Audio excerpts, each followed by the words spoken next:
A paz do Senhor Jesus, queridos irmãos e amigos, é uma grande alegria estarmos aqui juntos e hoje eu quero convidar você a viajar comigo para o outro lado do mundo, para uma cultura riquíssima em tradição e significado, o Japão. E um de seus ensinamentos que estes dias eu experimentei ao conhecimento de um amigo que trouxe algo do outro lado do mundo, acrescentou algo ao meu coração, algo florescesse de dentro de mim através do Espírito. Mais do que uma viagem geográfica, será uma jornada espiritual, o que eu quero dividir com você hoje.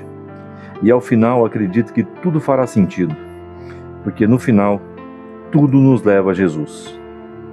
Hoje eu quero falar sobre o Kintsugi. Talvez você já tenha ouvido falar de uma arte japonesa chamada Kintsugi. A palavra significa remendo de ouro ou emenda dourada. Imagine um vaso de cerâmica que caiu no chão e se quebrou em vários pedaços.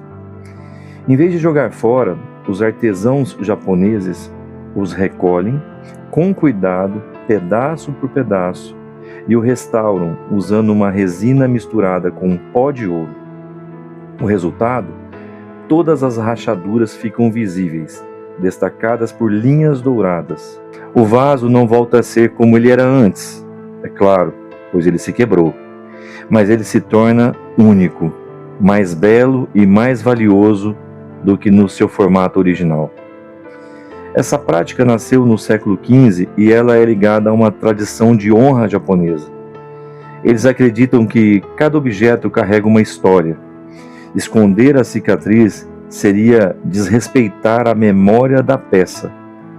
E nesse caso, o Kintsugi nos ensina que as marcas do tempo não diminuem o nosso valor. Ao contrário, elas revelam o caráter e a beleza. O caráter filosófico do Kintsugi, mais do que uma técnica, o Kintsugi é uma filosofia de vida. Ele nos convida a aceitar imperfeições, a abraçar o desgaste natural da existência, em vez de negar o passado ou mascarar feridas. Isso celebra a nossa jornada.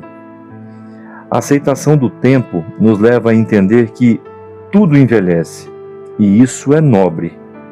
O valor da imperfeição, ou o que chamamos de defeito, pode ser exatamente aquilo que nos torna especiais. A história que brilha, cada cicatriz, é exatamente um capítulo da nossa vida, e nós não devemos nos envergonhar disso. Que o contraste com o nosso mundo esconde rugas, falhas e até mesmo os fracassos da nossa vida, o Kintsugi proclama algo incrível, que as nossas cicatrizes contam, na verdade, a sua história. A história que muitas pessoas querem esconder, mas essa história está explícita nas suas cicatrizes. Tendo essa introdução, eu quero agora transitar contigo e fazer uma transição de Tóquio para Jerusalém.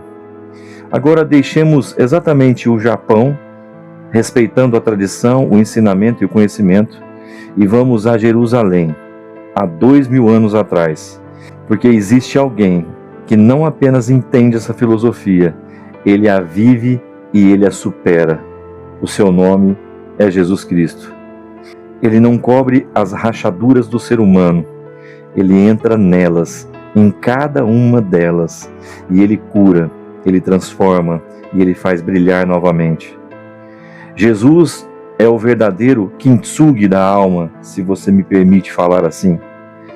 A Bíblia está repleta de histórias de homens e mulheres que, quebrados, encontraram no toque de Jesus linhas de ouro que mudaram a sua vida.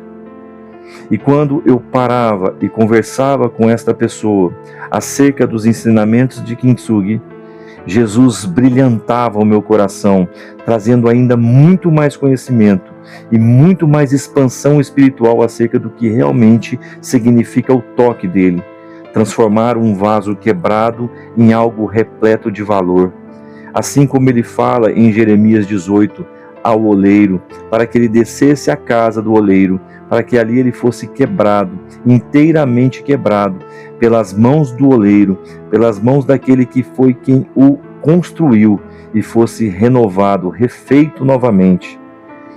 Um exemplo claro também, no livro de João, capítulo 4, é a mulher samaritana. Uma vida marcada por fracassos e relacionamentos quebrados, relacionamentos que foram interrompidos. Essa mulher nunca conseguiu viver a história dela. Jesus não escondeu a ferida dela.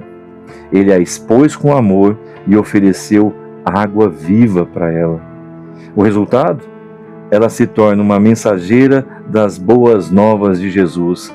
Ao mesmo instante que ela chega neste lugar e tem um encontro com Jesus, ela chega ali e é quebrantada pela graça, pelo favor, na presença de Jesus que se revela a ela. O ministério de Jesus é revelado exatamente a essa mulher. Ela sai daquele lugar transformada e se torna uma missionária. E a partir do momento que ela se evade do lugar onde ela estava, do poço de Jacó, ela sai pregando as boas novas da cidade. Antes o motivo dela era vergonha, mas depois que ela foi tocada por Jesus, isso virou testemunho. Um outro fato é o endemoniado de Gadara, no livro de Marcos, capítulo 5. Um homem que era rejeitado, que vivia entre sepulcros, vivia num cemitério, totalmente partido, indesejado por todas as pessoas. Mas esse mesmo homem, ao encontrar Jesus, a mente e o coração dele foram restaurados. A cidade que o evitava agora via nele um milagre vivo. Como um vaso foi refeito nas mãos de Jesus. Esse homem é um testemunho do poder, da glória e do toque de Jesus. No livro de João, capítulo 21, após Pedro negar a Cristo, 3 vezes ele negou o Mestre. A rachadura era profunda, mas Jesus o reencontra e o perdoa. E agora, além de perdoar, ele o comissiona e diz a ele: Pedro, tu me amas? Apacenta as minhas ovelhas. Pedro não voltou a ser um pescador que era antes. Ele se tornou a rocha da igreja. Esses exemplos mostram que Cristo não nos devolve a nossa forma antiga, a nossa forma caída. Ele nos transforma e nos leva a algo muito mais belo e muito mais forte. E não diz respeito somente a nós, porque a transformação na nossa vida alcança também a nossa casa, alcança também os nossos meios de trabalho, os lugares de convívio, os lugares que nós frequentamos e os amigos que temos. É incrível algumas passagens que fazem chave e elas ecoam com o kintsugi espiritual de Jesus, se você me permite falar dessa maneira. Por exemplo, em 2 Coríntios, capítulo 12, verso 9, a palavra diz que a graça te basta, pois o meu poder se aperfeiçoa na fraqueza. Jesus não nos vê como um vaso quebrado. Jesus não nos vê sem valor. Jesus nos vê uma obra-prima a ponto de ser restaurada e acrescentada de valor e valor inestimável. No livro de Isaías, capítulo 61, no verso 3, diz que conceder uma coroa em vez de cinzas, óleo de alegria em vez de pranto. Essa palavra diz que ele vai nos conceder uma coroa, uma honra, em vez de cinza, em vez de morte, em vez de esquecimento. Que ele vai derramar sobre a nossa cabeça um óleo de alegria, em vez de choro, em vez de tristeza. 2 Coríntios, capítulo 4, verso 7, diz que temos este tesouro em vasos de barro, para que a excelência do poder seja de Deus e não de nós. Aqui diz que nós não devemos confiar em nós mesmos e nem ficarmos olhando para as nossas aparências, pois muitas vezes o que vemos nos engana.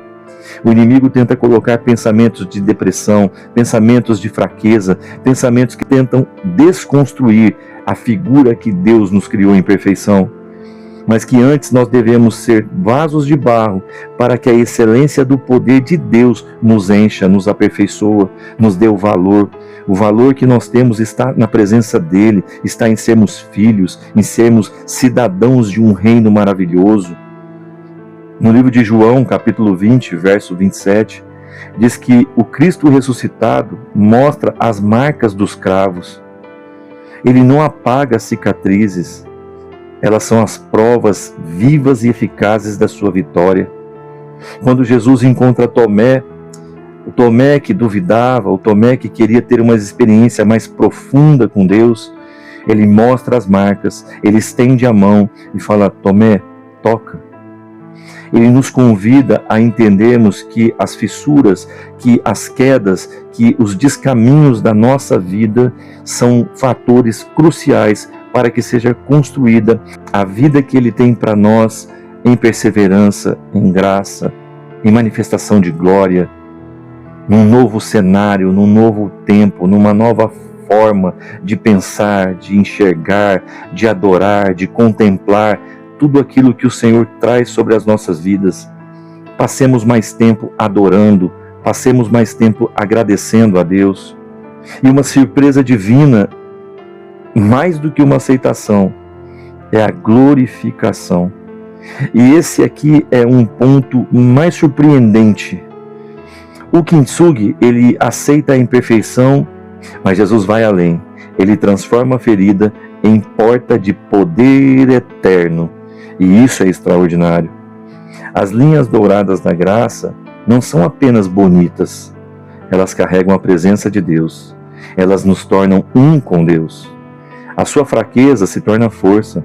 Sua vergonha se torna um testemunho.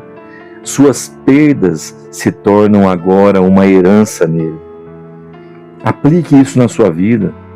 Pare de esconder as rachaduras da sua caminhada. Traga elas a Cristo.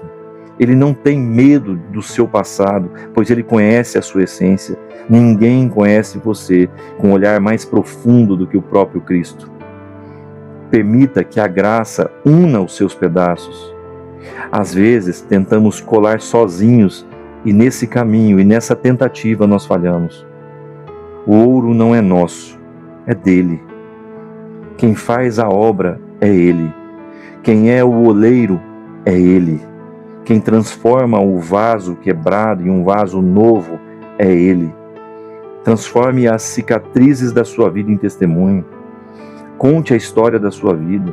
O brilho do ouro é para o que o mundo veja exatamente a glória de Deus na sua vida. Amados irmãos, eu quero agora convidar cada um de vocês para que você se torne um vaso de barro nas mãos do Senhor. Alguns chegaram aqui até esse áudio, outros talvez receberam uma mensagem. Eu não sei qual foi a maneira que você está recebendo essa mensagem agora, este áudio agora. Mas eu quero dizer para você que mesmo diante da situação que você está, ainda existe esperança. É só você se permitir ser tocado pelo oleiro. Hoje Jesus oferece o ouro da sua graça sobre a sua vida. Ele não vai apagar a sua história, Ele vai redimi-la. Ele vai permitir que você tenha uma nova experiência, novas oportunidades e viva novos sonhos, porque a esperança do Senhor nunca morre. Oremos nessa hora. Senhor Jesus, aqui estão nossas rachaduras e nós queremos contemplá-las diante do Senhor e dizer ao Senhor, Pai, que mesmo fracos, nós queremos agora confiadamente entregar ela diante do Teu altar, meu Pai. Onde há culpa, derrama o Teu perdão. Onde há ferida, derrama o Teu ouro de graça. Onde há excesso de passado e sobrecarga naquilo que carregamos, traz redenção e misericórdia, nos leva a caminhar com o Teu fardo que é suave e leve. Faz de nós testemunho vivo da Tua restauração. Que cada cicatriz brilhe para a Tua glória. Em Teu nome eu Te agradeço e creio. Faz essa mensagem chegar aos corações de cada um dos Teus filhos. Transmite a eles, Pai, a graça e o favor do Senhor. Assim como um vaso restaurado pelo Kintsugi se torna mais valioso do que antes da queda, uma vida tocada pelo Cristo ressurreto, se torna mais preciosa do que jamais foi outrora. Não porque a quebra não doeu, mas porque a graça brilhou. Nunca se esqueça, você é uma obra-prima de Deus. Suas linhas de ouro são eternas, assim como o amor de Deus pela sua vida. Meus irmãos, deixo essa mensagem ao teu coração. Eu sou o pastor Fernando Passerini e peço a Deus que toque profundamente na sua vida e que as linhas da sua vida sejam corrigidas pela graça de ouro do Senhor. Que Deus te abençoe e até a próxima.